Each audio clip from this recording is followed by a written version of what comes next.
संजय चौधरी जी, सपा की बात करें या कीर्ति निधि जी आए हैं, वो कह रहे हैं कि ये जो आप व्यापारियों का उत्पीड़न कर रहे हैं इसका इम्पैक्ट लोकसभा से लेकर निकाय चुनाव तक होगा और व्यापारी वर्ग तो आपका वोटर माना जाता है, तो ये खिसक जाएगा क्या जनाधार आपका? देखिए, हमने अपनी बहस जहां से शुरू की है मैं वहीं से उत्तर देना चाहता हूं। समाजवादी पार्टी के नेता अखिलेश यादव जी आज संसद में सबके सामने मान लिया कि वो इस हैसियत में नहीं है कि भारतीय जनता पार्टी को अपने अपने परिवार के और अपने कुनबे के बलबूते भारतीय जनता पार्टी को हराने की हैसियत रखते हैं। ये उन्होंने आज सार्वजनिक स्वीकारोक्ति संसद के सामने कर ली है। इसका मतलब है कि उनकी हैसियत भाजपा को हराने की नहीं है। बात नंबर 2, वो लगातार इस बात की कोशिश करते रहते हैं। चूना लगाने वाली कंपनी के आईपीओ में निवेश करके पैसे के नुकसान से आप डर रहे हैं? बेस्ट आईपीओ निवेश करना चाहते हैं?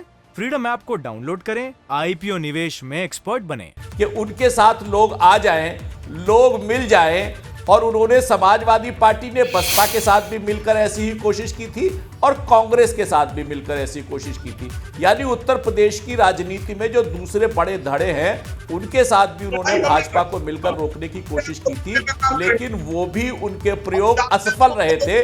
तो मुझे नहीं लगता कि अखिलेश यादव जी जो कह रहे हैं उसका व्यवहारिक धरातल पर कोई भी असर है।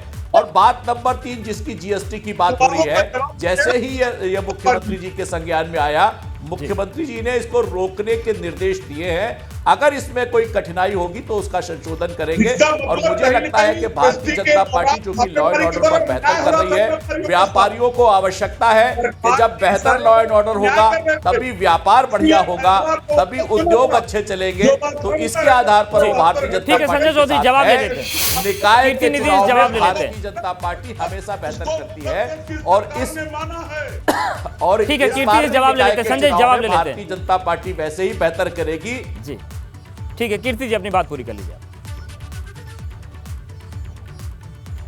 देखिए, सरकार ने इस बात को स्वीकार किया है कि 72 घंटे से जो छापेमारी चल रही थी, जिसके वजह से मुख्यमंत्री के जनपद से लेकर के उत्तर प्रदेश के सभी शहरों में व्यापारी अपनी दुकानें बंद करके कई दिनों से अपने घरों में बैठा है, परेशान हाल है। क्योंकि जीएसटी के दौरान अफसर सरकार के इशारे पे व्यापारियों को उत्पीड़न कर रहे हैं और लगातार हम इस सवाल को खड़ा कर रहे हैं जी। उसी सवाल को सरकार ने संज्ञान लिया और व्यापारियों का उत्पीड़न रोकने का काम किया है।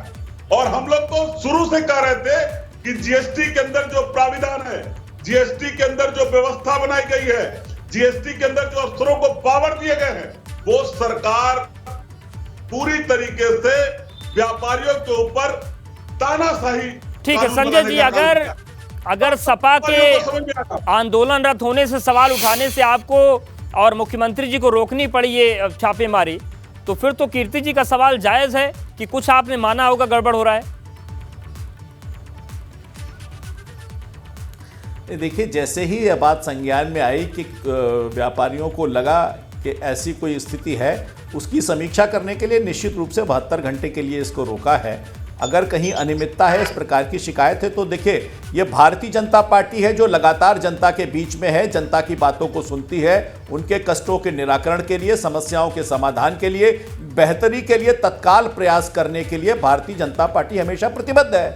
और जैसे ही ये बात ध्यान में आती है तो भारतीय जनता पार्टी ने करके एक कदम आगे बढ़ाया है और उस दिशा में काम किया है। लेकिन ये बताइए कि अगर आपको जीएसटी से प्रॉब्लम है तो क्या आप आने के बाद जीएसटी खत्म कर देंगे? आपका इस पर क्या विचार है? संसद के अंदर आप जीएसटी का समर्थन करते हैं, जब बहस होती है तो आप लोकसभा के अंदर आप उसके पक्ष में तर्क देते हैं। तो मुझे लगता है कि ये व्यवहारिक आधार पर ठीक नहीं है। आप ही के नेता संसद में खड़े होकर जीएसटी का समर्थन करते हैं, लेकिन इसका इससे कोई संबंध नहीं है। बेहतर लॉ एंड ऑर्डर के आधार पर, बेहतर व्यवस्था के आधार पर, उद्योगों को अच्छी सुविधाएं देने के आधार पर नगर निगम के चुनाव में अखिलेश जी का यह कहना कि वो अकेले भाजपा को नहीं हराते, ये तय करता है ठीक है, आप दोनों के पास आएंगे में नहीं है कि और अब अनुभव का रुख कर लेते हैं। अनुभव बताइए कि आरोप प्रत्यारोप चलते रहेंगे, मुद्दों पर बहस होती रहेगी, लेकिन दोनों दल किस तरीके की रणनीति पर काम कर रहे हैं? 17 नगर निगम, लगभग 200 नगर पालिका, लगभग 550 नगर पंचायत, इनको जीतने के लिए क्या रणनीतियां चल रही हैं भाजपा की, सपा की, बसपा कांग्रेस की?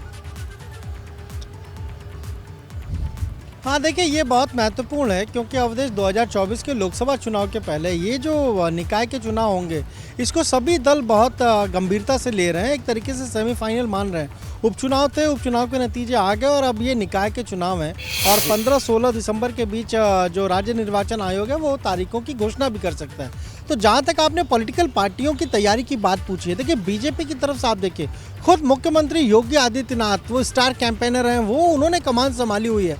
अब तक अगर हम कहें तो तकरीबन 15 नगर निगमों में वो जाकर जो प्रबुद्ध सम्मेलन कर चुके हैं उसमें जाते हैं और करोड़ों की योजनाओं की सौगात दे रहे हैं। दूसरी तरफ आप देखिए बीजेपी ने कल एक बड़ी बैठक की है पार्टी मुख्यालय पर अपने, उन्होंने 17 नगर निगम के लिए जो प्रभारी हैं वो नियुक्त किए हैं, सह प्रभारी नियुक्त किए हैं, चुनाव संयोजक नियुक्त किए हैं और कल जो बैठक हुई उसमें कहा है कि 3-3 नामों का पैनल 1 या 2 दिन में जिलों से क्षेत्र से आ जाए लखनऊ ताकि उम्मीदवारों के नाम तय हो सके।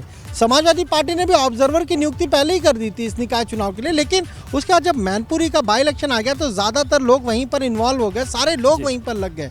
तो फिलहाल अभी इधर 3-4 दिनों से हमें कोई बैठक दिखी नहीं है कि निकाय चुनाव को लेकर कोई बैठक हुई हो।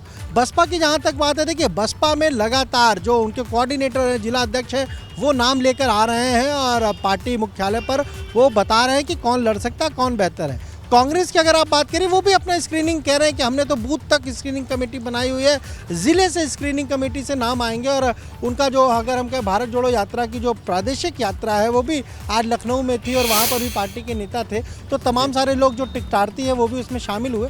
हर एक दल की देखिए रणनीति तो है कि हम इस निकाय चुनाव में ज़्यादा सीटें जीतें, पर कौन कितना कारगर होगा, किसकी रणनीति कितनी सफल होगी और जनता को किसके वादे ज़्यादा पसंद आएंगे, ये बहुत महत्वपूर्ण है। बिल्कुल ये महत्वपूर्ण है और इसके साथ ही साथ AIMIM की एंट्री पर भी बात करेंगे। पसमानदा मुसलमानों की बात की जा रही है, दलितों की बात की जा रही है। चूना लगाने वाली कंपनी के IPO में निवेश करके पैसे के नुकसान से आप डर रहे हैं? बेस्ट IPO निवेश करना चाहते हैं? फ्रीडम ऐप को डाउनलोड करें, IPO निवेश में एक्सपर्ट बने।